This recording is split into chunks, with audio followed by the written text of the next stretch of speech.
Moi, j'ai vraiment juste sorti le projet tel que je l'imaginais, sans rien tester. On n'a jamais dépensé 1 euro en marketing, on n'a jamais fait de marketing d'influence, jamais déployé une ad, des vidéos courtes, genre Réel et TikTok qui sont devenues virales. Ça, très vite, ça nous a propulsé. Les médias traditionnels ont des taux de conversion énormes, en fait, encore aujourd'hui.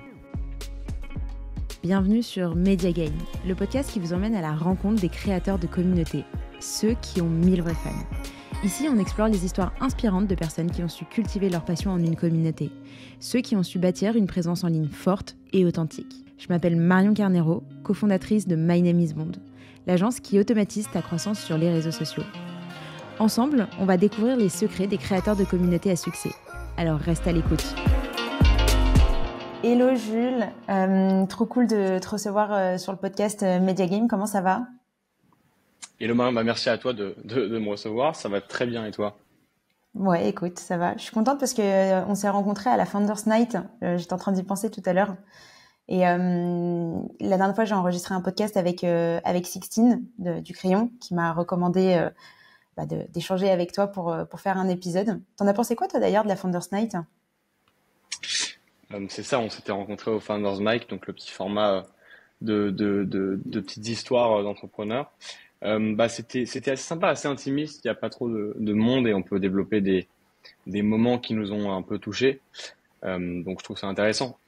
Moi, je n'avais pas pitché le projet, j'avais pas raconté l'histoire telle que je la raconte habituellement, j'avais vraiment, je sais pas si tu te souviens, mais parlé du fait de pivoter, de l'intérêt cette action-là. Et donc ouais, c'était cool, on pouvait se poser sur des moments dont on ne parle pas souvent, donc c'était intéressant.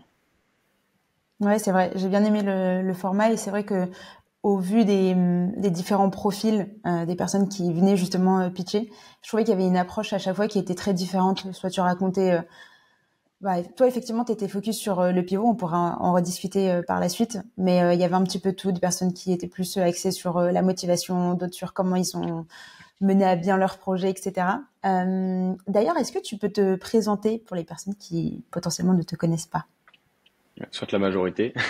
Du coup, moi, je m'appelle Jules, j'ai 20 ans et je suis le fondateur d'un espèce de réseau social de partage scolaire qui s'appelle Extra Student. En gros, nous, on vise les lycéens et les étudiants et on leur permet de créer du contenu exclusivement éducatif et de s'orienter à travers des pages d'école qu'on intègre. Voilà. Ok, très clair. Avant de lancer ce projet, t'avais bossé sur d'autres projets ou c'est le tout premier projet que tu lances? En fait, c'est le tout premier projet que j'ai lancé, mais je l'ai pas lancé tel qu'il est disponible aujourd'hui à travers notre application sur l'Apple Store et le Play Store. Je l'ai lancé à travers un premier site que j'avais monté quand j'avais 17 ans, qui était un site purement et simplement euh, solidaire. Limite, c'était un peu comme si j'avais une association. Mais je l'avais monté parce que il y avait du décrochage pendant la période du Covid, du décrochage scolaire, hein, qu'il y avait des inégalités scolaires qui était en croissance et que tout ça, on nous le mettait en lumière pendant la période du Covid. Et donc, ça m'a un peu choqué, ça m'a tapé à l'œil. Et comme voilà, je maniais un peu les outils technologiques et je savais à peu près comment fallait faire pour faire connaître un projet. Enfin, à cette époque-là, c'était très facile, comme c'est l'aujourd'hui, mais je veux dire, il suffisait d'utiliser les réseaux sociaux et de Ok. prendre un peu, tu vois, les quelques éléments qui plaisaient pendant la période de la crise et de les mettre en avant, soit la solidarité, l'idée du collectif, pour voilà, faire barrière à l'isolement et créer un peu une dynamique là-dessus. Donc j'ai monté ça il y a 3 ans à peu près. Et depuis, le projet a vraiment évolué. Déjà, on a changé de nom. Avant, ça s'appelait Les Solidaires. Aujourd'hui, ça s'appelle Extra Student. Et ça n'a pas du tout la même dimension, ni même ambition d'ailleurs. Heureusement, tu me diras. Mais voilà. Donc en fait, ce projet-là, le projet que j'ai aujourd'hui, a quelques années, mais c'est plus du tout le même projet. Donc c'est ça qui est drôle, c'est justement de monter un projet, avoir une idée, et qu'on fait constamment évoluer. Donc chaque fois qu'on a une nouvelle idée, en fait, c'est comme si on commençait un peu le projet à zéro. Donc c'est ça qui est intéressant, je trouve. Ok, j'ai plein de questions. Déjà, première question, est-ce que tu as toujours su que tu voulais justement monter ton projet et là, tu as saisi l'opportunité ou ça partait vraiment d'un pain fort et c'est là que tu as découvert un peu une facette d'entrepreneur en toi? Plus la 2, je pense que c'est vraiment le fait que voilà, pendant cette période-là, je découvre quelque chose qui me choque. Je découvre en plus que c'est pas si difficile pour moi d'y remédier à une certaine échelle, mais que c'est pas si difficile pour moi de proposer une offre qui puisse répondre à un segment de ce problème-là. Et, euh, et quand j'ai compris que j'étais capable de le faire, quand j'ai sorti le premier site web, qu'on a eu un peu de traction, qu'on a eu de l'intérêt de la part tu vois, de compagnies, enfin, l'entreprise, de médias, enfin, voilà, de tout le reste, en gros, de l'écosystème en général, c'est là que je me suis dit, OK, en fait, je suis peut-être dans cette catégorie de personnes-là qu'on appelle des entrepreneurs. Et bon, voilà, après, avec le temps, j'ai compris que j'étais plutôt de ce côté-là que d'un autre et ça me plaît, tu vois. En vrai, tu as une liberté qui est que personne n'a dans ta création, dans la manière dont tu peux mettre en œuvre tes idées, dans la manière dont tu penses. T'es pas du tout censuré. Enfin, c'est assez fou en vrai. Je trouve qu'on a beaucoup de chance, mais ouais, je l'ai un peu découvert grâce à ça. Ok. Et quand tu as eu cette idée, comment est-ce que tu as testé ton offre?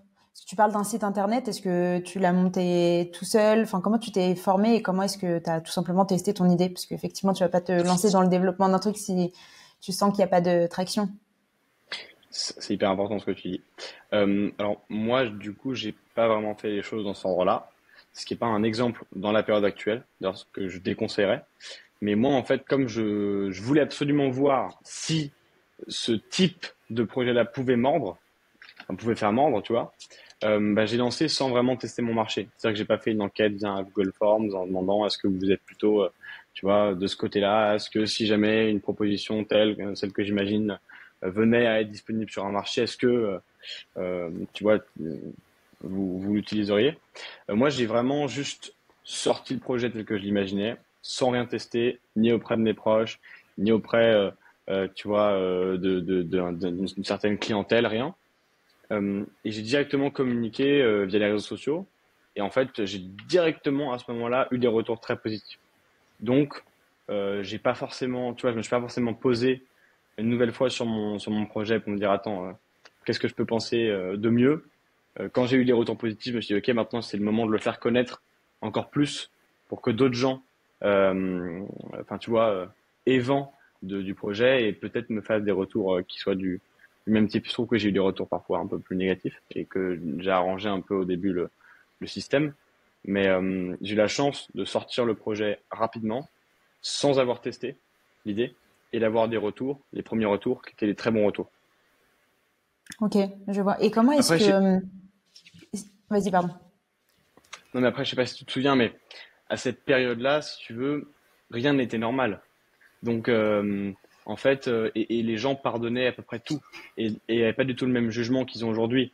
Euh, je me souviens, il y avait des gens qui montaient des chaînes solidaires dans leurs appartements pour, tu vois, aller chercher des biens alimentaires pour les personnes âgées de leur immeuble. Ou, enfin, tu vois, il y avait plein de projets. Et en fait, personne ne jugeait la qualité ou la crédibilité d'un projet ou d'un autre.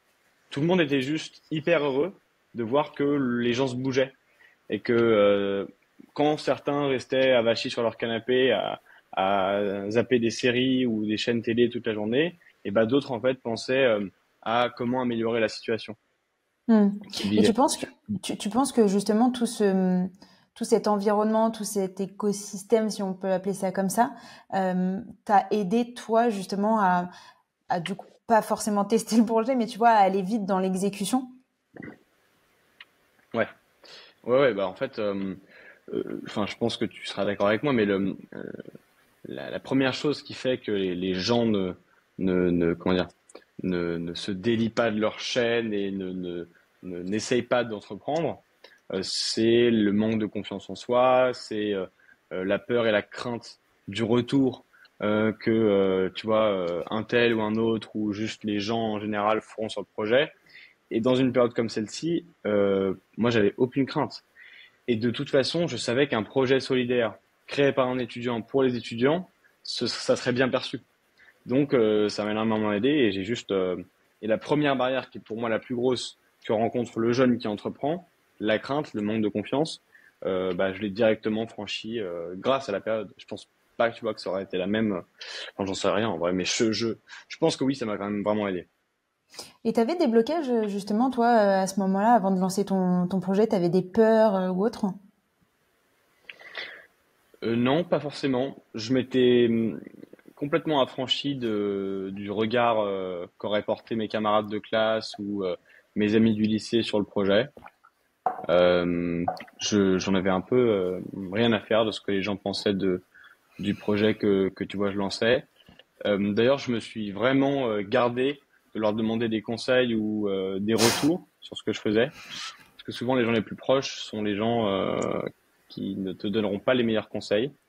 Euh, c'est parce que voilà, il y a plein de raisons. Il y a le fait que comme ils te connaissent tel que tu es, ils veulent pas que tu sois quelque chose d'autre pour peut-être prendre le risque de plus te connaître. Tu vois, enfin, il y a plein de, ils aiment que tu restes un peu à leur niveau. Donc non, je me suis un peu gardé de leur demander des conseils, mais ouais, je me suis vraiment affranchi de tout ça, donc j'ai pas eu beaucoup de peur. La seule peur que j'avais, c'est quand j'ai lancé le projet, que j'ai commencé à avoir de l'attraction, bah, c'était que un jour tout s'arrête. Et donc bah ça, depuis le premier jour, bah je travaille tous les jours, je pense, je réfléchis, je fais évoluer nos outils pour que ça ne s'arrête jamais. C'est un peu ça l'idée. Ok, bon, ça va, c'est une peur qui, au final, se transforme en force parce que ça te pousse à continuer le projet, à te réinventer tous les jours, etc. Ok, et tout à l'heure, donc, tu disais que tu- c'était facile, entre guillemets, de faire connaître ton projet. Euh, Concrètement, qu'est-ce que tu as mis en place? Comment tu as communiqué dessus? Ouais. Je je sais pas si c'était facile, mais en tout cas, c'était pratique et ça demandait pas de dépenses de faire connaître un projet comme le mien. Par exemple, j'ai créé un compte Instagram, j'ai décrit un peu ce qu'on proposait en, allez, 6 posts, pour que ce soit, tu vois, que tu entres sur le compte et que tu vois directement ce que tu puisses y faire. J'ai créé un compte TikTok aussi. C'était le début de TikTok, donc il y avait pas grand monde. Et on a commencé à communiquer sur TikTok. Alors on n'a plus le même compte qu'avant malheureusement parce qu'on a changé de nom et qu'on a eu des soucis avec notre pseudo. Mais du coup j'ai commencé avec ça. Et en fait, pour le coup, là je dois avouer que j'ai profité d'une dynamique de partage qui était assez folle.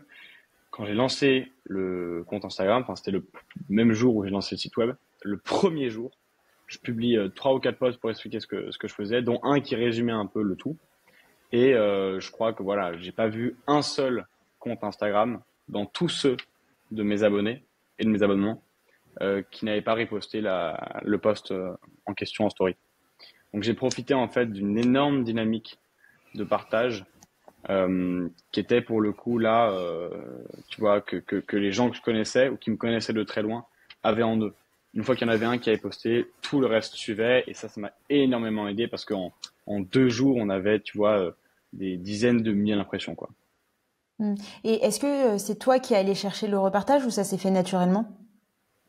Bah, forcément, au début, tu vois, je suis allé voir mes 10, 15, 20 très bons amis en leur disant, voilà, je travaille là-dessus, ça vient de sortir, est-ce que tu pourrais y poster en story? Vu que ça nous concerne, nous, étudiants et lycéens, et que ça peut aider ceux qu'on ne connaît pas, qui étaient les élèves dans le besoin, moi, dont j'avais pas connaissance, hein, parce que j'étais dans un lycée où j'avais toujours un suivi. Euh, et ces 15-là, franchement, voilà, tu vois, sans rien redire, m'ont juste fait confiance et ont partagé le post en question. Et après, tous leurs potes à eux ont fait pareil parce que eux-mêmes, souvent comme ça, hein, intentionnellement, sont allés voir leurs potes en disant voilà, j'ai un ami qui fait ça, est-ce que tu peux partager ça en story sans que je leur demande. Et du coup, la chaîne s'est faite franchement assez rapidement et c'était assez fou. Tout à l'heure, tu parlais du compte, enfin du développement de ton compte sur TikTok.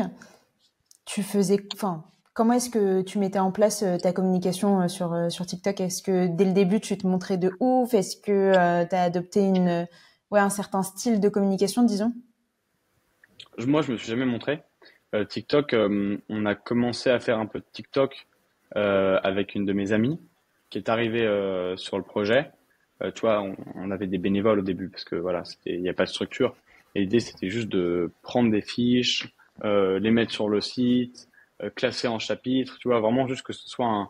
À l'époque, il n'y avait pas cette idée de bibliothèque de ressources scolaires postée par des étudiants. Et donc, j'avais une amie qui était rentrée dans le projet et qui m'avait dit voilà, je vais m'occuper de ça, c'est important de communiquer là-dessus. Et donc qui a pour le coup bien fait bouger le projet. Et le moment où notre compte TikTok a vraiment commencé à bien marcher, c'était un autre ami pour le coup là 6 ou 7 mois plus tard. L'époque où TikTok était vraiment à la mode, qui a pris en main le compte et qui a fait percer le compte quoi. Mais moi je me suis jamais mis en avant sur mon projet. Ok, pourquoi? Je sais pas en vrai. En vrai, c'est une éternelle question que je me pose et qu'on me pose et j'ai pas mal de potes qui se mettent en avant sur les leurs, donc qui me conseillent de le faire aussi. Mais je sais pas, je sais pas trop. J'ai pas trop Après, bon, c'est personne n'a ça en soi. Hein, c'est justement un effort qu'il faut faire et tu vois. Mais non, je sais pas pourquoi, j'avoue. C'est vrai que c'est un bon point. Alors, effectivement, je pense que au début, c'est simple pour personne parce que ça t'oblige à sortir de ta zone de confort. Après, le tout, c'est d'en avoir envie, je pense. Et si tu ressens pas l'envie pour l'instant, peut-être que ça viendra par la suite, ou peut-être pas d'ailleurs. Et je pense que c'est complètement ok. Mais du coup, ça veut dire que toi, aujourd'hui, sur ton projet, il y a personne qui est réellement mis en avant. C'est ça? Bah si, enfin aujourd'hui du coup ça a pas mal évolué et quand j'ai vraiment commencé à avoir une structure un peu tu vois crédible et, euh, et complète, là pour le coup j'ai des gens qui se sont chargés de certaines tâches et notamment la communication digitale. J'ai ah pardon. Notamment pour la communication digitale, une personne chez moi qui s'occupe de ça. Donc pour le coup qui incarne le projet, qui se met en avant et qui tous les jours communique sur elle-même au sein du projet. Ok. Et donc au début, tu étais tout seul sur le projet. Rapidement, tu as des personnes qui t'ont rejoint dans l'aventure de manière bénévole. Euh, En gros, à quel moment t'es passé de tout seul à t'as embarqué d'autres personnes et à quel moment ces autres personnes sont devenues partie intégrante de ton équipe? En fait, très vite, j'ai eu quelques amis qui m'ont rejoint pour m'aider sur quelques tâches, tu vois. Mais le problème, c'est que, enfin, le problème, ça dépend de comment on le prend, mais c'est que ces amis-là n'avaient pas forcément en tête le fait de monter un projet pérenne. C'était juste pour eux, tu vois, une aide sur un temps court au projet, l'histoire de m'épauler, tu vois. Et en fait, donc j'ai eu plusieurs potes qui m'ont rejoint, euh, certains qui partaient, d'autres qui me rejoignaient, etc. Et le jour où ça a commencé vraiment à devenir concret au niveau de l'équipe, c'est quand j'ai créé la structure, donc en janvier 2021. Donc à ce moment-là, on avait encore un site web qui roulait bien. C'était le deuxième qu'on avait sorti en décembre 2020. Et j'ai commencé à vraiment recruter à la fin de cette année-là, donc en décembre 2021. Et là, pour le coup, des gens qui n'avaient jamais été dans le projet avant. Parce que tous ceux qui avaient été dans le projet avant avaient pour des raisons personnelles, soit parce que certains avaient des études à l'étranger, soit parce que d'autres avaient besoin de consacrer tout leur temps à leurs études. Bah voilà, avaient décidé de quitter le projet. Et donc j'ai formé une équipe, qui est l'équipe que j'ai aujourd'hui, fin 2021, entre ouais, fin 2021 et janvier et juin 2022. Et c'est l'équipe qu'on a aujourd'hui. Ok, trop bien. À ce moment-là, donc forcément, si tu recrutes, ça veut dire que tu as des charges. À ce moment-là, c'était quoi votre mode de fonctionnement en termes de rémunération? Comment est-ce que vous vous rémunérez? Ouais. Euh, donc moi, j'ai monté l'outil qui est disponible aujourd'hui. On l'a monté et on l'a sorti en juin 2022. Jusqu'à juin, les quelques personnes qui étaient dans le projet y consacraient très peu de temps. C'était, tu vois, en fait, c'était les amis qui eux-mêmes avaient leur projet. L'un avait un média, l'autre avait une application. Et donc, c'était un peu du conseil, un peu un genre d'audit, mais gratuit. Mais qu'on se faisait les uns et les autres sur nos projets. Ok. Mais pour le coup, moi qui m'aidais particulièrement parce que j'avais un ami qui avait décidé de me faire des vidéos pour que le projet continue à être viral, enfin, entre guillemets viral, à avoir de la croissance organique. Et j'ai vraiment pu commencer à les payer à partir de juin, quand on a sorti l'application. Déjà parce que j'avais un tout petit peu levé, et on parle de, tu vois, 50 000 euros.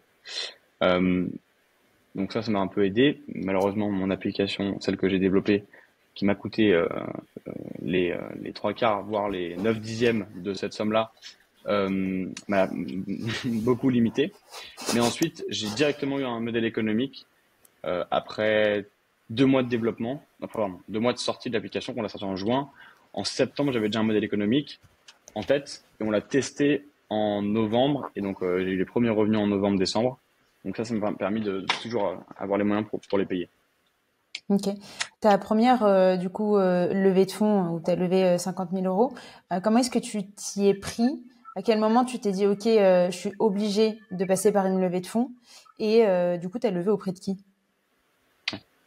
Donc, nos 2 sites web sortis entre 2020 et 2021 ont très bien marché. J'avais des super beaux chiffres au niveau de l'attraction, de la rétention, etc. Sauf que sortie de crise, il fallait tout repenser. Déjà, il fallait sortir de l'usage dans lequel j'étais, qui était un usage sur ordinateur. On n'était que sur un ordinateur, donc site web. Et deuxièmement, il fallait gamifier l'application, donc donner un intérêt aux créateurs de contenu de poster et de revenir. Une interface un peu moderne, parce que voilà, une fois que tu es sorti de la crise du Covid et que tu as quitté un peu le message de solidarité dans lequel on était, il fallait tu vois, comment dire, une image qui soit celle que toutes les autres applications ont d'ailleurs. C'est une image très moderne à l'heure actuelle de ce que proposent des boîtes digitales. Et donc ça, je peux pas le faire sans argent. Parce que j'avais pas d'amis développeurs, pas de CTO à cette époque-là, et aucune compétence de code. Donc soit je me mettais à apprendre à coder, mais j'allais mettre un temps fou à développer mon appli, soit je passais par une agence, donc je payais cette agence. Pour ça, du coup, la levée de fonds était obligatoire, et je développais rapidement ce que j'avais en tête. Donc je suis passé par ça. L'avantage que j'avais eu, c'est que pendant 2 ans, on avait été un peu médiatisé. Donc j'avais pu rencontrer quelques investisseurs, certains qui n'avaient pas pour le coup pour idée d'investir, donc ils m'ont juste accompagné en espèce de mécénat, tu vois, espèce d'advisor quoi, et d'autres que je suis allé voir en disant voilà, bon bah on se connaît depuis quelques temps maintenant, aujourd'hui j'ai besoin d'un peu de fonds, est-ce que toi ce serait quelque chose que tu pourrais envisager avec nous? Et j'ai la chance d'être tombé sur un investisseur qui m'a justement dit bah écoute oui bien sûr, moi le projet je l'adore, l'équipe à cette époque-là j'étais seul donc bon, il m'a dit voilà ça m'intéresse quoi. Donc go voilà je te donne temps et ça m'a permis de vraiment lancer la machine. Ok. Euh, c'est vrai que pendant la Founders Night, tu as expliqué le pivot que tu as fait au sein de cette boîte. Est-ce que tu peux nous en dire un petit peu plus? Ouais. Alors je me souviens plus du pivot en question, mais il y en a eu plusieurs. Euh, le pivot le plus compliqué pour le coup et qui m'a demandé le plus d'énergie, c'était celui donc de vraiment tout quitter.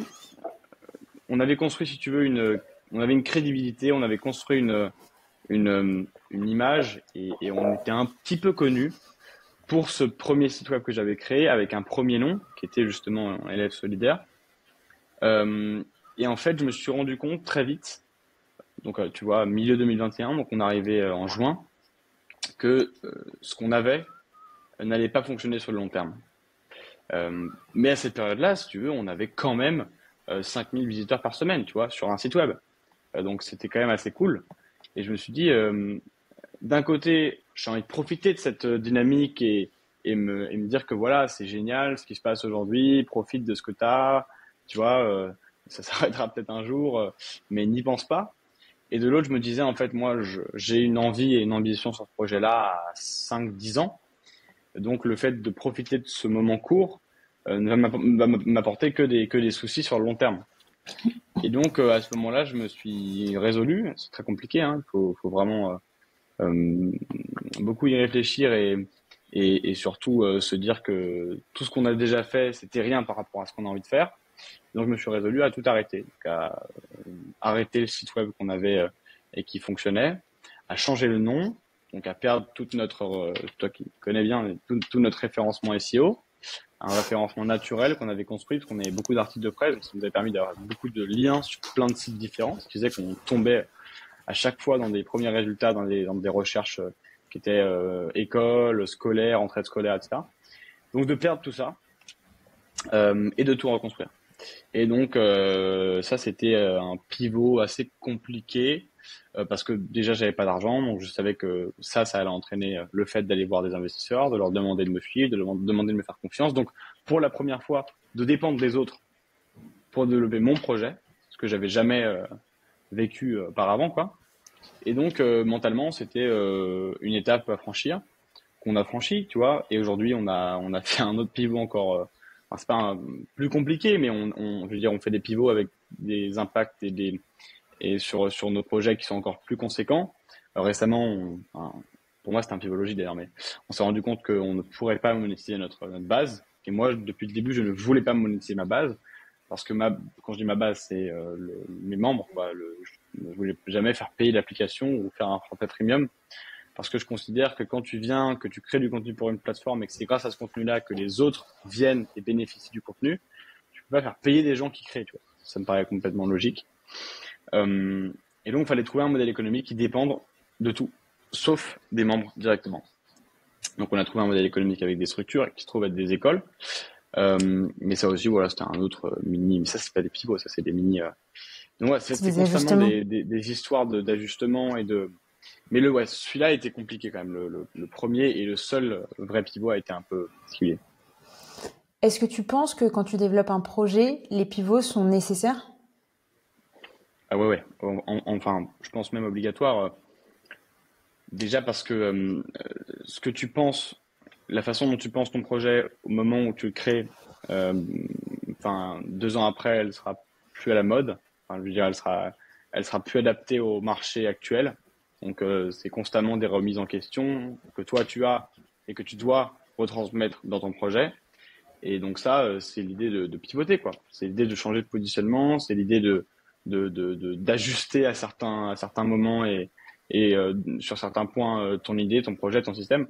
Donc ouais, c'est obligatoire. Euh, bien sûr.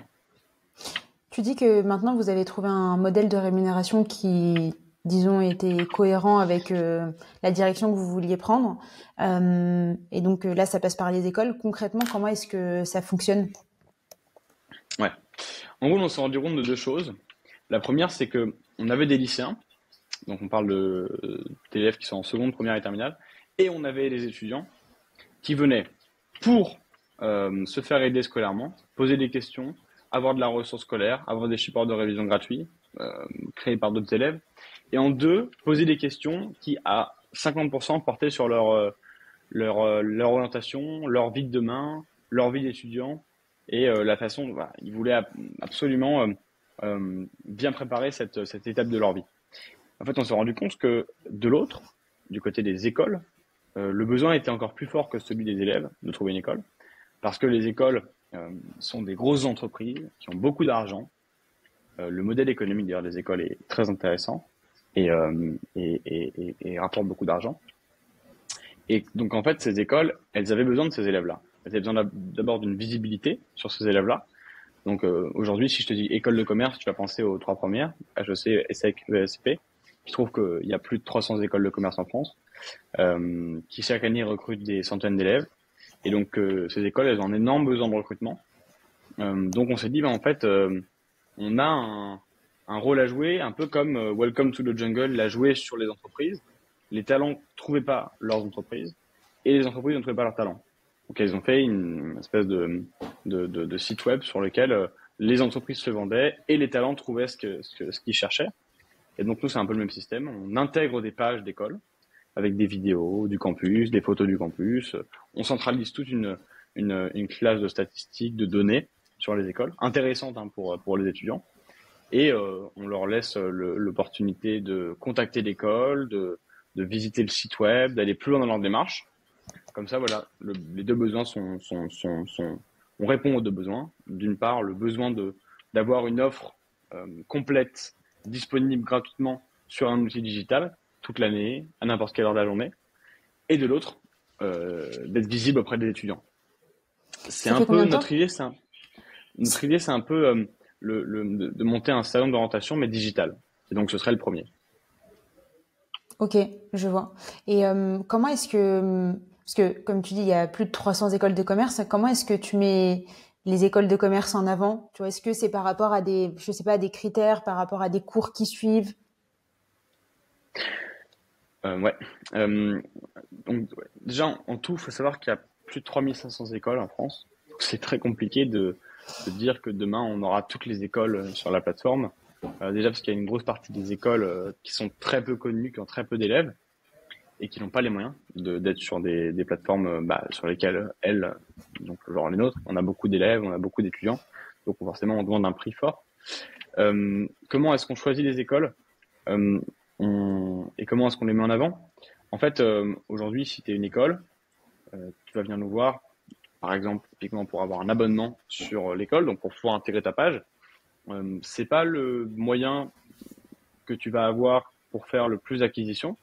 C'est plutôt un moyen d'être visible, de créer une crédibilité, de faire connaître ta marque plus qu'elle ne l'est. Donc, on va pas forcément leur promettre, tu vois, de l'acquisition ou de la visite ou tout ça. On va juste leur permettre parce que elles pourront poster derrière des contenus qui pourront être vus pour ceux qui ont mis dans leur formulaire de quand tu t'inscris, tu remplis un petit formulaire et dans les questions qu'on te pose, il y a la question que veux-tu faire demain dans la vie comme métier ou dans quel domaine d'études veux-tu étudier. Donc tous ceux qui auront marqué commerce, ils auront des postes d'école de commerce qui parleront soit d'un nouveau bachelor qu'elle crée, soit d'une journée de diplôme, voilà, avec des nouveaux diplômés, soit je sais pas, d'un cours qu'elles ont dispensé qui est intéressant. Donc ça, elles ont ces moyens-là pour se faire connaître. Mais après, voilà, il y a tellement d'écoles qu'il faut avoir une bonne stratégie de communication chez nous. Ou demain, enfin, tu vois, il y a des moyens de pousser les contenus que les écoles peuvent sponsoriser, un peu comme de l'ad. Il y a pas mal de moyens différents. Ok, et vous, comment est-ce que vous faites pour recruter justement les écoles? Bon, on va les voir. On va les voir. Alors, il se trouve qu'il y a une grosse partie des écoles françaises qui sont détenues par des grands groupes. Donc, tu vas avoir le groupe directement et c'est le groupe qui décide de combien d'écoles il va te mettre sur ton outil. Et donc, on va voir ces groupes ou les écoles, hein, si elles sont indépendantes. Et on leur dit, chaque année, on le sait, vous avez des besoins d'acquisition très forts. Votre groupe, il est en pleine expansion. Vous avez une folle dynamique. Mais vous cherchez des étudiants et vous les trouvez pas, souvent. Donc, nous, ce qu'on va vous proposer, c'est d'avoir une page sur un appli qui est aujourd'hui l'appli sociale la plus convoitée dans le scolaire. C'est la première dans le scolaire en France. On va passer la barre des 100 000 utilisateurs, des lycéens, grande partie, des étudiants si demain vous proposez des masters. Et donc c'est intéressant pour vous et ce sera même demain obligatoire si vos concurrents y sont d'y être, ne serait-ce que pour être là, quoi, pour être visible et être crédible et avoir une image neuve. Parce que les nouveaux outils, c'est important de s'en emparer et de montrer à ces futurs étudiants qu'on est aussi dynamique et aussi neuf, aussi moderne qu'ils le sont. Donc voilà, on va les chercher comme ça. Et puis après, la deuxième promesse, c'est forcément que grâce à l'appli, ils rempliront leur promo. Et ça, vu qu'ils en vivent, ça sonne directement très vite. Aujourd'hui, vous avez combien de membres sur votre application? Là, on a 97 000 utilisateurs aujourd'hui. Parce que moi, je regarde tous les matins. C'est pas mal. Ouais. C'est quoi votre objectif? Vous avez envie de toucher combien de personnes? Sachant qu'on n'a jamais dépensé 1 euro en marketing, on n'a jamais fait de marketing d'influence, jamais déployé une ad, jamais. C'est que de l'organique. Alors c'est pas volontaire. Hein. Bien sûr, si j'avais eu l'argent, je l'aurais fait. C'est juste qu'on a essayé de grossir comme on le pouvait et par nos propres canaux. Donc c'est pour le coup des beaux chiffres. Et là, on est passé par une nouvelle levée de fonds là récemment, qu'on vient de clôturer. Une belle levée et donc là pour le coup on a mis les moyens en face de nos ambitions. Notre ambition c'est d'arriver en 2024 avec 1 million d'utilisateurs, donc pour ça il faut investir beaucoup. Alors le paradoxe c'est que moi je vends le fait d'avoir jamais dépensé en marketing, mais que demain je vais dépenser en marketing et beaucoup d'argent, mais c'est logique. À un moment quand tu veux scaler et tu veux être connu de tous et utilisé de tous, parce que c'est sympa d'avoir des utilisateurs, mais combien de fois ils reviennent par jour, c'est quoi ta rétention, c'est quoi ton taux d'actif, ça c'est aussi des données intéressantes. Et pour ça, il faut mettre de l'argent en marketing, te faire connaître. Au-delà de faire connaître ton appli et ton nom et ce que tu fais, rapidement, il faut vraiment faire connaître les possibilités qu'ont les utilisateurs une fois qu'ils sont sur la plateforme, ce qu'ils peuvent faire, quel est leur intérêt pour eux. Voilà, tout ça. Donc, comme je te l'ai dit, le but d'abord cette année, c'est de tripler notre nombre d'utilisateurs pour la fin de l'année. En 2024, c'est d'arriver au million. Alors, c'est un objectif assez compliqué à atteindre, mais je pense qu'on peut aller assez vite. Et pour ça, bien sûr, on pense pas qu'on va arriver à cela juste comme ça, par un peu de chance et un peu de talent. Mais on pense ça parce qu'on va vraiment mettre les moyens en face. On vient de relever un petit peu de fonds parce que c'est la case un peu obligatoire quand tu as une app de consumer, consumer et que tu veux grandir vite. Ok. Et tu parles du fait que effectivement vous avez jamais dépensé d'argent en termes d'acquisition, ce qui en soi est une très bonne chose, je pense, surtout dès le début parce que ça prouve qu'il y a un vrai intérêt pour la plateforme. Euh, Concrètement, qu'est-ce qui a été game changer, si on peut dire ça comme ça, dans justement l'acquisition de nouveaux utilisateurs? Et est-ce que, ouais, en gros, quels sont les canaux d'acquisition d'une certaine manière que vous avez mis en place? Et est-ce que tu as remarqué, je sais pas, un énorme pic, tu vois, une opération que vous avez mis en place, quand bien même ça vous a rien coûté, mais qui du coup a fait exploser vos chiffres? Hum, euh, des vidéos courtes, genre Réel et TikTok, qui sont devenues virales. Ça, très vite, ça nous a propulsé. Tu vois, on a des vidéos qui ont fait plus de 100 000 vues, où vraiment, de A à Z dans la vidéo, on ne parle que de l'application. Et ça, en fait, d'un coup, tu avais des 4 000, 5 000 personnes qui venaient et qui téléchargeaient l'application en une journée, 2 journées. Donc ça nous a propulsé très vite. Et après, c'est le fait d'avoir une communication ultra récurrente. Chaque semaine, on poste 4 vidéos, 5 vidéos. Donc en fait, on est constamment dans les feeds des gens qui suivent à peu près des thèmes scolaires, des thèmes de vie pro, de vie sup.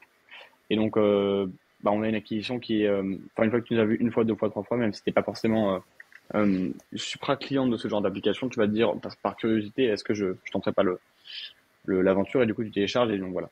Donc on a un peu ce double facteur, le facteur d'avoir des vidéos hyper virales qui d'un coup nous font connaître très vite, mais pas forcément à des gens qu'on a l'habitude de cibler sur nos vidéos, juste potentiellement à des gens qui, voilà, voudraient demain un support de révision immédiat, facile à trouver sur une plateforme gratuite. Et donc le deuxième, c'était le fait d'être toujours et constamment sur les écrans des gens qui nous voient parfois, qui se sont encore jamais abonnés, mais qui un jour se disent ah, c'est quand même un moment que je les vois, si j'essayais. Tu vois. Comment est-ce que tu adaptes ta communication? Parce qu'au final, c'est pas comme si, par exemple, vous vous adressiez que à des personnes qui voulaient s'orienter vers le commerce. Comment est-ce qu'on adapte notre communication? Bah, en fait, on parle à tout le monde déjà, parce qu'on n'a pas que des écoles de commerce, on n'a pas que des étudiants qui sont intéressés par le commerce, on a des étudiants qui sont intéressés par le commerce, la communication, l'ingénierie, qui font du droit, on a des lycéens qui savent pas encore ce qu'ils veulent faire. Donc on a vraiment un peu tous les genres d'étudiants et d'élèves en fait au sens large. Donc on parle juste de l'importance de s'orienter efficacement et bien, parce que si on ne s'oriente pas bien, on va se réorienter et c'est une perte d'argent, une perte de temps que les gens ne veulent pas risquer quoi. Euh, et donc ça facilement ça sonne dans pas mal de gens, tu vois. Tu leur parles d'orientation qui est plus et en plus gratuite, sans qu'aujourd'hui il y a quand même énormément de conseils d'orientation qui sont chers, ou de plateformes elles aussi qui proposent des conseils d'orientation mais qui sont chers. Donc en fait rapidement tu rassembles assez vite des gens intéressés par tout type de domaine d'études, par tout type de formation. Euh, ouais. Là, vous venez de clôturer une nouvelle levée de fonds. Vous avez levé combien? En equity, on a levé un peu plus d'1,2 million. Ok.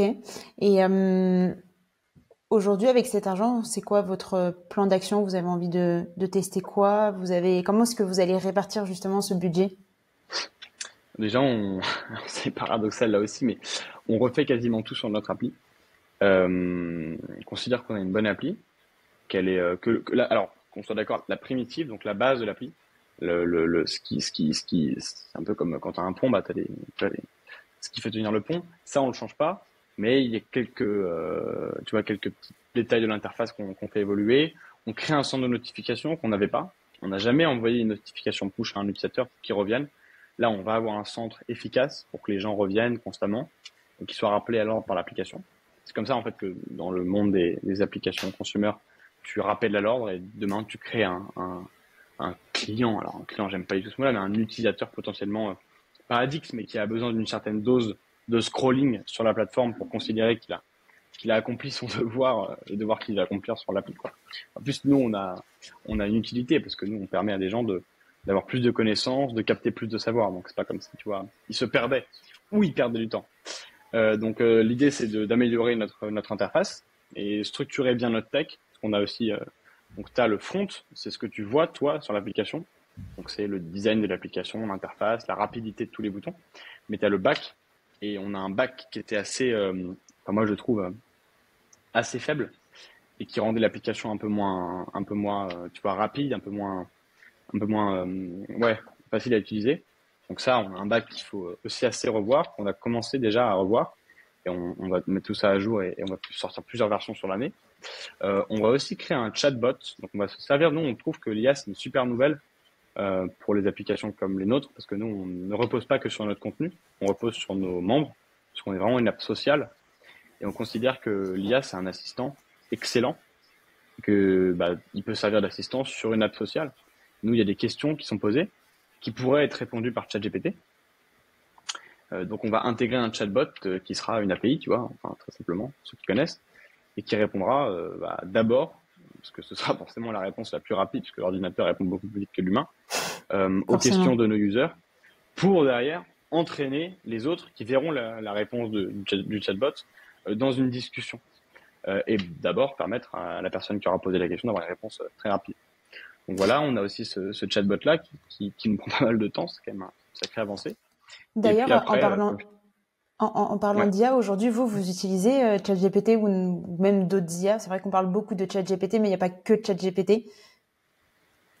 oui, oui, c'est AutoGPT, mais est-ce qu'on l'utilise, nous, au sein de l'équipe ou sur l'application? Bah, du coup, les deux. Alors sur l'application, pas du tout. Non, non, pas du tout. C'est vraiment un forum social, hein, comme tu pourrais trouver sur Discord ou d'autres sites, sauf que nous, c'est un forum qui n'est basé que sur des thématiques scolaires et des thématiques d'orientation. Mais nous, au sein de l'équipe, ouais, beaucoup, ouais. Moi, bah, enfin, il y a des questions, hein, tu vois, toutes simples que tu pourrais poser à quelqu'un de l'équipe ou que eux pourraient me poser à moi, sur lesquelles je conseille de d'abord visiter notre cher ami pour ceux bon, qui sont plus habitués à ChatGPT ou un autre logiciel d'IA. Mais oui, oui, c'est quand même assez pratique et en vrai, c'est assez bluffant. Ok. Donc plein de projets en cours avec cette levée de fonds. En termes d'acquisition, on disait juste avant que finalement vous aviez rien mis en place à proprement parler pour justement développer votre nombre d'utilisateurs. Là, avec cette belle enveloppe budgétaire, qu'est-ce que vous allez tester? Ouais. Alors, ce qu'on va tester, c'est bon, pas très original, hein, mais logiquement le marketing d'influence. On va passer par allez, 70 à 80% de marketing d'influence avec des influenceurs qu'on appelle les influenceurs d'edutainment, donc plus les influenceurs qui parlent d'éducation, d'actualité, de culture, donc qui parlent à des communautés plutôt éduquées qui recherchent ce savoir-là. On n'ira pas sur les influenceurs lifestyle, ou en tout cas très peu, ce sera plus pour se faire connaître, plus qu'autre chose. On n'ira pas faire de l'acquisition là-dessus. Tu vois, on a deux objectifs de campagne cette année. La première, c'est acquisition en masse. Là, on va vraiment cibler les communautés. Et on sait que, tu vois, sur ces communautés-là et sur ces campagnes-là, on a un coût d'acc qui sera, tu vois, à moins d'1 euro.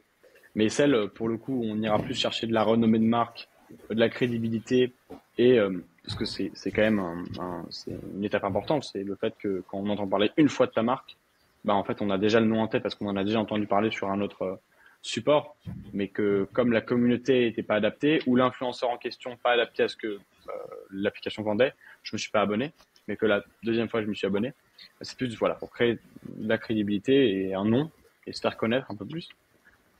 Et sinon, à côté, on ira aussi faire. Alors, il se trouve que dans nos investisseurs, on a le groupe M6.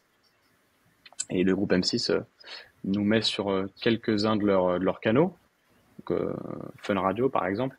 Donc, on va aller chercher, tu vois, une ou deux séquences sur Fun Radio. Parce que Fun Radio, il faut pas oublier que les médias traditionnels ont des taux de conversion énormes, en fait, encore aujourd'hui. Alors, pour le coup, on leur prête pas parce qu'aujourd'hui, on ne parle que de réseaux sociaux ou de campagnes avec des influenceurs. Mais par exemple, la radio, beaucoup plus que la télé, c'est un moyen incroyable en acquisition. Faut pas oublier qu'il y a plus de 3 millions de Français. Alors, ça dépend des radios, mais par exemple, par jour, sur une radio comme Fun Radio, qui écoutent cette radio-là et qui, tu vois, en fait, sont dans leur voiture et pour peu qu'il y ait des enfants derrière qui aient l'âge de se connecter sur ta plateforme, et ben eux, ils vont très vite, hop, ils captent l'information comme c'est pas la télé, parce que la télé, t'attends ton programme, donc t'as pas envie de te déconcentrer, donc tu vas pas aller sur ton téléphone. Là, c'est la radio, t'as juste du son, ton téléphone à côté de toi, bah, tu vas te connecter sur ton téléphone, faire ta recherche, et s'il trouve que c'est la réponse à ton besoin, bam, télécharge. Donc, pas mal de canaux différents, et surtout des campagnes, en fait, qu'on va pas faire en one shot.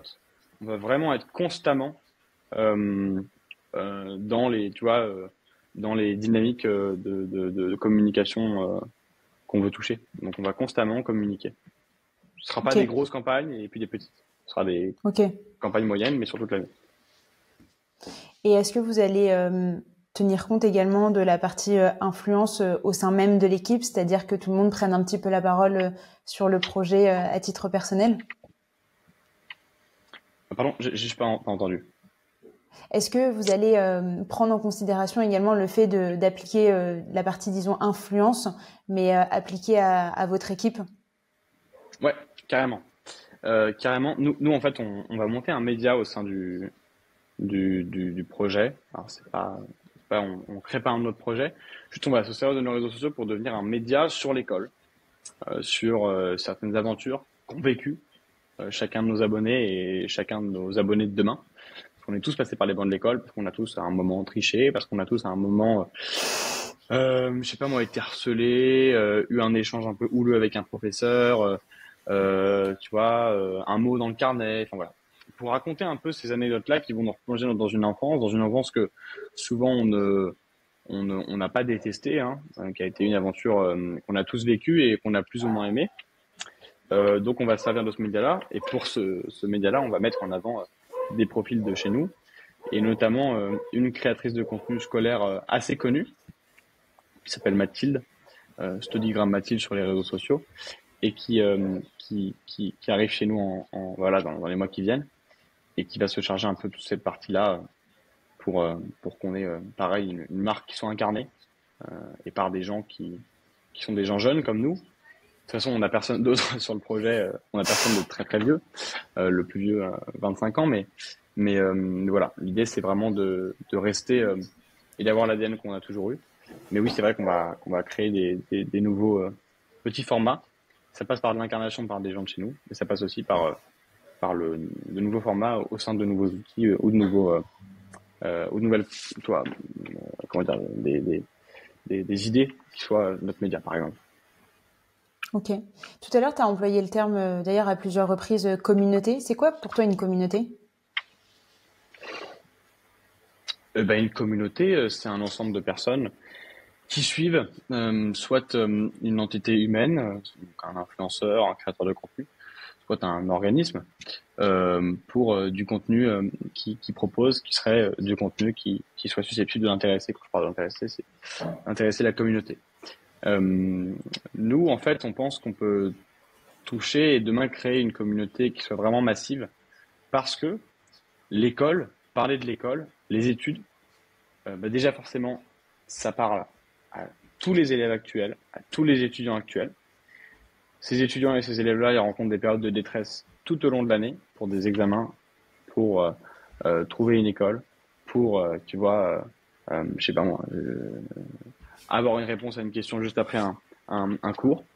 Donc, c'est une communauté qui est très nomade, mais qui peut très vite s'activer si le produit est bon, si la communication est bonne. Donc déjà, on peut créer des grosses communautés sur des élèves qui le sont encore aujourd'hui. Et deuxièmement, il y a ces élèves qui étaient élèves hier et qui aujourd'hui gardent un bon souvenir de cette époque-là et qui, tu vois, aimeraient garder un lien avec cette étape de leur vie. Et notamment, voilà, il y a des parents, par exemple, qui aiment bien être au courant des programmes, être au courant de ce qui se fait, du fait que voilà, aujourd'hui on a migré, on n'a plus de tableaux à craie, on a des tableaux numériques, enfin, c'est des trucs tout cons, mais qui aiment bien voilà, capter des news de cette époque-là, qu'ils ont vécu, qui sont bien aimés.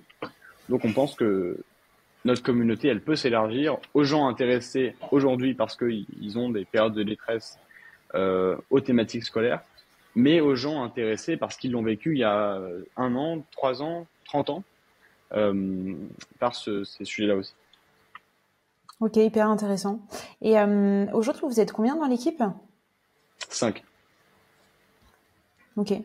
5 full-time, et après, vous bossez avec d'autres personnes sur des missions très précises? Exactement. 5 full-time et après on a des freelances. Par exemple pour le marketing, on travaille avec une agence et on n'a pas internalisé on n'a personne au marketing chez nous. Enfin voilà, pareil pour la data, pour le traitement de la data. Enfin, on a plusieurs personnes qui gravitent autour sans être vraiment impliquées à full time sur le projet. Mais cette année, pour le coup, ça va un peu évoluer parce que déjà on a cette levée qui va nous permettre de recruter des profils intéressants et un peu plus seniors avec des spécialités un peu plus sur des sujets que nous on n'a pas Hmm. primordial. Et donc ça va un peu changer, ça va un peu évoluer. Notamment la data, on va l'internaliser. Le traitement de la data, pardon. On va l'internaliser et pourquoi pas aussi le marketing. Donc voilà, en tout cas, on se prive pas de cette idée-là. Donc à la fin de l'année, on sera déjà beaucoup plus et on aura sûrement internalisé les choses qu'on externalise aujourd'hui, quoi. Et ça fait quoi de gérer 5 personnes quand on a 20 ans?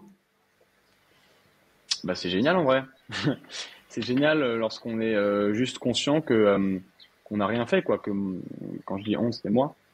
Faut que voilà, moi je suis conscient qu'aujourd'hui on n'a rien fait, que c'est cool, que c'est sympathique d'avoir réussi à embarquer les gens qu'on a embarqués, à avoir le produit qu'on a aujourd'hui, mais que l'ambition elle est vraiment très très largement supérieure et que ça ne se fera pas sans les gens qui seront sur le projet et qui accompagneront pardon la démarche. Donc dès que tu vois, j'embarque quelqu'un de nouveau, souvent c'est des gens qui sont quand même plus âgés et qui, bah voilà, soit s'intéressent pas à mon âge, soit s'ils s'y intéressent, voient directement que moi, je me considère pas du tout supérieur à eux et que je considère si on est dans le même bateau et si aujourd'hui ils viennent me voir et qu'ils candidatent pour une offre que je propose, bah, c'est qu'ils considèrent qu'on est au même niveau et que donc ils Mhm. peuvent eux apporter leur pierre à cette échelle-là, à cette étape-là du projet. Et donc en fait, une fois que tu as un peu cassé cette idée qu'il y avait une hiérarchie, il y a une hiérarchie hein, parce qu'il y a quand même quelqu'un qui donne les grandes lignes du projet, qui donne les idées, qui oriente la stratégie et qui donne un cadre, une structure. Mais une fois que tu as passé ça, ce qui compte, c'est l'énergie et la dynamique, quoi. Et ça se trouve si chacun est conscient du talent qu'il a et, et de l'importance du partage et du travail et du collectif et du fait que sans ça, il n'y aurait rien, quoi. Donc voilà, non, c'est assez plaisant, mais ça se fait assez naturellement et on travaille très bien. Et dans ta sphère un peu plus privée, euh, déjà ta famille, est-ce qu'elle te soutient? Est-ce qu'elle comprend ce que tu fais? Comment ils le perçoivent? Alors pendant un moment, ça a été compliqué. Moi, du coup, j'ai une espèce enfin, j'ai une famille scindée en deux parce que j'ai des parents divorcés. Donc j'ai un côté qui m'a beaucoup soutenu, un autre qui a jamais compris ce que je faisais et qui a limite pensé que c'était une perte de temps, jusqu'au jour où j'ai commencé à avoir des premiers revenus et donc que ça a commencé à parler. Euh, euh, Plus qu'un site solidaire qui s'adresse à des étudiants, on ne savait pas trop où ça allait. Enfin, cette partie-là de ma famille ne savait pas trop où ça allait. Est-ce que ça donnerait? Donc non, pas forcément. Au début, très suivi, mais c'était pas hyper important pour moi. Je savais ce que je faisais, je savais où je voulais aller, alors je savais pas le temps que ça prendrait, mais je savais que ça prendrait du temps. Donc voilà. Mais sinon aujourd'hui, ouais, ils sont très contents, ils me suivent, ils me supportent, très fiers, très heureux. Non, ça se passe bien. Trop cool. Et est-ce que tu as changé d'écosystème entre le moment où tu t'es lancé et maintenant? Ouais. En vrai, ça d'ailleurs, c'est un sujet que enfin, j'y pense souvent. Je me parle limite là-dessus. J'ai toujours en tête un argument pour, un argument contre. C'est un sujet qui est, parce que tu sais, il y a souvent des gens qui disent, il a changé, c'est plus le même, tu vois, bon, pour rester sur des termes assez sympathiques, d'autres qui sont assez différents. Mais bon, on a tous les éléments auxquels je pense en tête, mais euh, oui, complètement. Bah déjà, j'étais il y a 2 ans et demi, 3 ans avec des amis qui étaient lycéens et étudiants et qui, voilà, leur vie étudiante et leur vie lycéenne leur allait très bien et c'était le cycle scolaire, le cycle étudiant qui leur convenait très bien aussi. À aujourd'hui, j'ai une bande quasi que l'entrepreneur, avec dans le lot par exemple un sportif de haut niveau, c'est assez marrant. Un autre qui est avocat, enfin voilà, donc déjà j'ai une bande, si on parle du principe et qu'on compare l'étudiant à un actif qui n'est composé que d'actifs, parce que j'en suis un, fatalement. Et sinon, sur le reste, oui, je m'entoure de gens qui réfléchissent au monde dans lequel on est, qui se satisfont pas de l'état du système qu'on a aujourd'hui et qui pensent au système de demain et à apporter une pierre et à le faire évoluer, forcément, ouais. Ok. Et toi, tu travailles dans les bureaux du Crayon, non? Pardon? T'es dans les bureaux du Crayon, non? Non, je suis pas dans les bureaux du Crayon. Ah, J'adorerais avoir un bureau avec avec mes amis du Crayon. Je suis pas dans les bureaux du Crayon, moi je suis dans mes bureaux. On a des petits bureaux à Levallois. Ouais. ok. Je sais pas pourquoi j'avais ça en tête. Ok, ok. Bah écoute, en vrai, j'ai pas d'autres questions. C'était hyper riche. Est-ce que toi, tu vois des éléments qu'on aurait peut-être oubliés? Non, moi j'aurais bien aimé te poser les mêmes questions que celles que tu m'as posées, mais l'idée d'un podcast c'est que il y ait une personne qui parle et une personne qui pose des questions, mais en tout cas c'était assez intéressant et comme je pense que je suis aussi curieux que tu l'es, sinon tu n'aurais pas créé ce podcast-là, bah, j'ai en fait les mêmes questions que j'aimerais poser à plein de gens que j'ai en tête et d'abord à toi parce que tu viens de me les poser, mais sinon c'était un échange très riche, très intéressant et merci de m'avoir emmené là-dessus quoi. Bah avec plaisir. Et d'ailleurs, tu parles de ça, du podcast, etc. Est-ce que vous avez pour objectif de lancer justement une nouvelle forme de média via le podcast? En vrai, ça serait grave Je, intéressant. Bah écoute, merci de me dire que ce serait intéressant parce que je me pose la question et je trouve que moi dans mon équipe j'ai un formidable bras droit qui s'appelle Lucas et qui lui s'occupe de toute la partie communication, que ce soit sur les réseaux sociaux, la presse, tout le reste et qui récemment m'a dit qu'il avait en tête de monter un podcast et bon, voilà, m'a soumis l'idée et j'ai pas encore décidé voilà cette idée-là, mais j'admets que je trouve que c'est intéressant. Paradoxalement, les gens reviennent à des écoutes sur des formats longs, parce que là, le podcast dure 1 heure. Aujourd'hui, on dit quand même que notre génération est intéressée par les formats très courts. Tu vois TikTok, tu vois les réels. Et Mm. paradoxalement, les podcasts sont en très bonne forme. Donc, je pense qu'on va pas s'en priver. Je pense que c'est un bon format effectivement et que quand bien même on est, c'est marrant parce que tu vois moi là je suis actuellement au Maroc et on a eu des discussions très poussées avec d'autres entrepreneurs etc. Et on se disait que on était dans une génération très axée sur le swipe, c'est-à-dire que tu consommes du contenu très court, dès qu'il y a un truc qui te convient pas, tu switches, bref tu te prends pas trop la tête. Et je pense que paradoxalement, dans cette manière de voir les choses, on se perd un peu et c'est pour ça que le format long est un format qui est hyper intéressant. Et je pense que c'est important de, tu vois, de tout simplement utiliser ces deux formats de contenu parce que un, tu t'adresses pas forcément aux mêmes personnes et deux, il y a un objectif derrière qui est différent. Sur le format long, tu es beaucoup plus sur de la fidélisation, sur de la conversion, alors que sur le format court, tu es plutôt sur de la notoriété, je trouve.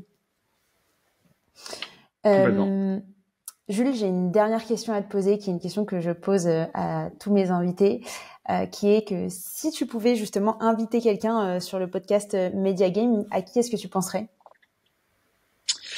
Écoute, je penserai à l'un de mes amis, alors que j'ai connu très récemment, mais avec qui j'ai développé une relation très forte, très vite, qui s'appelle Sacha Benamou et qui me semble que tu connais et qui Très bien, ne ouais. parle jamais de lui, de ses réflexions, de ses idées pour le monde de demain et de ce qu'il est en train de construire avec sa boîte Freeland qui est devenue Revolt Train. Et donc je trouverais intéressant qu'il puisse venir développer un peu ses idées et parler de lui parce qu'il est vraiment intéressant et je pense qu'il te plaira. Ouais, ouais, ouais. Bah, et on a bossé un petit peu ensemble parce qu'il a été bras droit de Blondie sur The Secret Company qui est devenu The Quest. Mais c'est une très bonne idée. Écoute, je vais lui envoyer un message de suite pour organiser un épisode. En tout cas, Jules, merci beaucoup pour l'échange. Où est-ce qu'on peut te retrouver? Merci à toi. On peut me retrouver sur tous les réseaux sociaux, LinkedIn, Instagram.